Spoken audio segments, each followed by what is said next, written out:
Hey everyone, I'm Marianne Bland, artist, and today we're going to be looking at how to create a limited palette landscape. So this is something you can challenge yourself with, or if you have an assignment like this in school, typically they'll ask you to pick two contrasting colors from the color wheel and make something cool out of it. So we'll look at how to do that.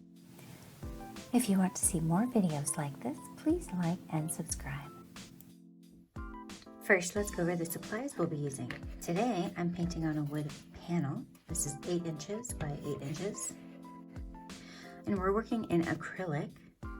Our limited colors are going to be Smalt Hue, one of my all-time faves, Indian Yellow Hue, and Prussian Blue Hue. When working in acrylics, I always recommend a retarder, which slows dry time, matte medium, my other best friend. You'll need your palette. I also use watercolor pencils to sketch out my drawing using my reference image. And then I have a few brushes ready to go for sizes I think I'll need. I like to consider the grain of the wood when I'm working on landscapes, and this one actually mimics the hills. Next, we'll sketch it out.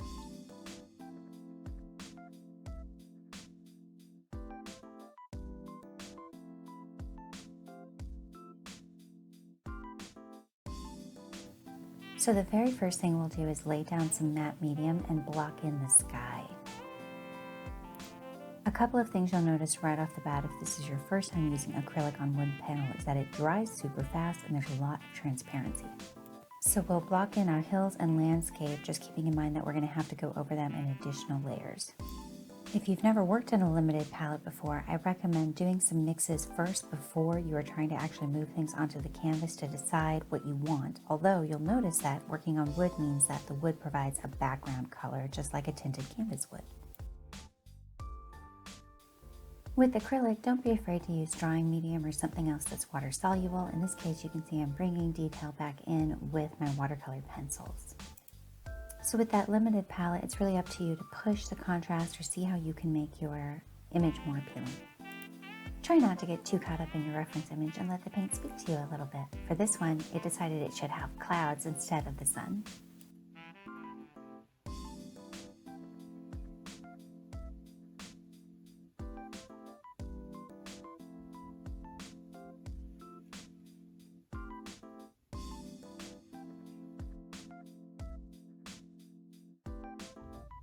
So here's our finished piece. It took about 2 hours. I hope you enjoyed this tutorial on a limited palette landscape. And if there's other things you want to learn how to do, let me know in the comments. Thanks for watching.